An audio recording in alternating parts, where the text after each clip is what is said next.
नमस्कार, आप देख रहे हैं इंडिया न्यूज़ 13। कड़ाके की ठंड है लेकिन उत्तर प्रदेश की राजनीति और समाज में हलचल बहुत तेज है। आज हम आपको वो खबरें नहीं दिखाएंगे जो सिर्फ सुर्खियां बनती हैं, बल्कि वो खबरें दिखाएंगे जिनका सीधा असर आपकी आर्थिक स्थिति पर, आपकी सेहत पर और आपके परिवार के भविष्य पर पड़ता है।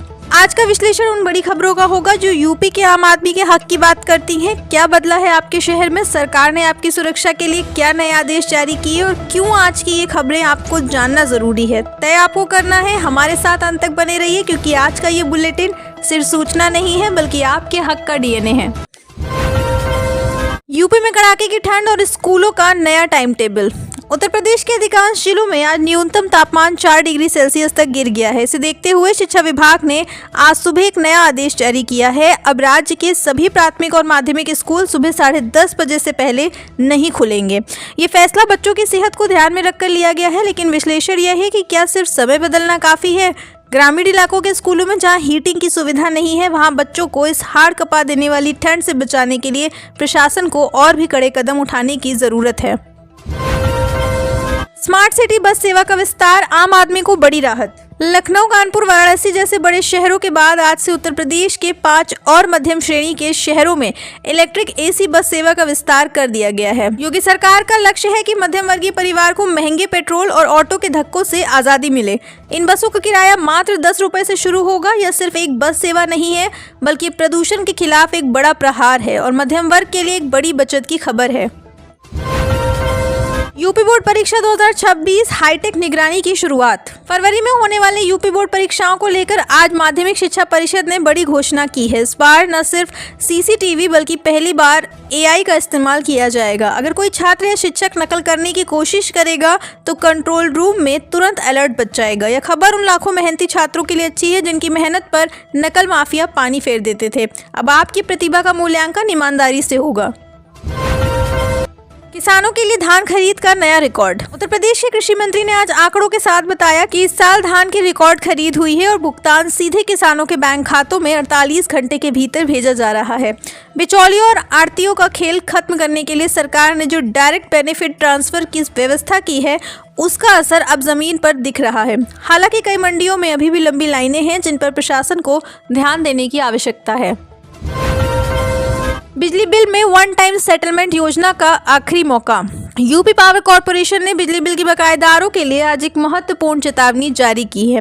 ब्याज माफी की वन टाइम सेटलमेंट योजना का लाभ लेने के लिए अब सिर्फ कुछ ही दिन बचे हैं। अगर आप पर पुराना बिल बकाया है तो ये आपके लिए राहत की खबर है। सरकार ने स्पष्ट किया है कि इसके बाद बिजली काटने का अभियान तेज किया जाएगा, यानी यह मौका भी है और चेतावनी भी।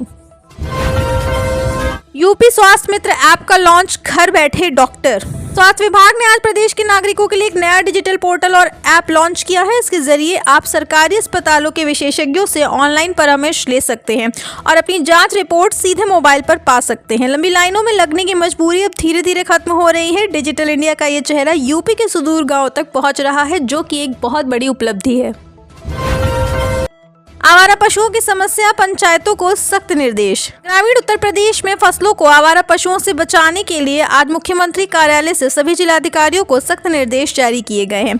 अब गौशालाओं की फंडिंग सीधे ग्राम पंचायतों के प्रदर्शन से जोड़ी जाएगी। अगर किसी खेत में आवारा पशु फसल बर्बाद करते पाए गए तो संबंधित सचिव और प्रधान पर कार्रवाई होगी। यह खबर सीधे तौर पर हमारे अन्नदाताओं की रात की नींद और दिन के सुकून से जुड़ी है। साइबर क्राइम के खिलाफ सुरक्षित यूपी अभियान। ऑनलाइन फ्रॉड के बढ़ते मामलों को देखते हुए यूपी पुलिस ने आज हर जिले में साइबर हेल्प डेस्क को अपग्रेड किया है। अब 1930 पर कॉल करने के साथ साथ आप व्हाट्सएप के जरिए भी अपनी शिकायत दर्ज करा सकते हैं। डिजिटल दौर में आपकी गाढ़ी कमाई सुरक्षित रहे, यही इस न्यूज बुलेटिन का उद्देश्य है। सावधान रहें क्योंकि सतर्कता ही बचाव है। निवेश का नया हब बनता जेवर, रोजगार की नई उम्मीद। जेवर एयरपोर्ट के पास आज 3 बड़ी बहुराष्ट्रीय कंपनियों ने अपनी यूनिट शुरू करने के लिए भूमि पूजन किया है। इससे स्थानीय युवाओं के लिए करीब 15,000 नई नौकरियों के रास्ते खुले हैं। यूपी अब सिर्फ राजनीति का केंद्र नहीं बल्कि एक्सप्रेसवे और इंडस्ट्री का प्रदेश बन रहा है। तो युवा रोजगार के लिए दूसरे राज्यों में जाते थे, अब उनके पास अपने घर के पास काम करने का मौका होगा। राम मंदिर अयोध्या में श्रद्धालु सुविधा केंद्र का विस्तार। अयोध्या में श्रद्धालुओं की बढ़ती भीड़ को देखते हुए आज एक नया विशाल जन सुविधा केंद्र जनता को समर्पित किया गया। इसमें एक साथ 20,000 लोग आराम कर सकेंगे और मुफ्त लॉकर की सुविधा ले सकेंगे। खबर का महत्व इसलिए भी बढ़ जाता है क्योंकि अब अयोध्या सिर्फ आस्था ही नहीं बल्कि विश्व स्तरीय पर्यटन का केंद्र भी बन चुकी है।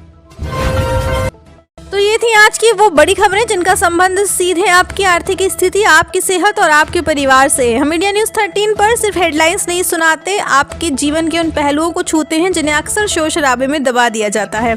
कल फिर मुलाकात होगी इन्हीं तीखे सवालों और सटीक जवाबों के साथ। याद रखिएगा, जागरूकता ही सबसे बड़ी शक्ति है। सुरक्षित रहिए, स्वस्थ रहिए और देखते रहिए आपका अपना भरोसेमंद चैनल इंडिया न्यूज़ 13। नमस्कार।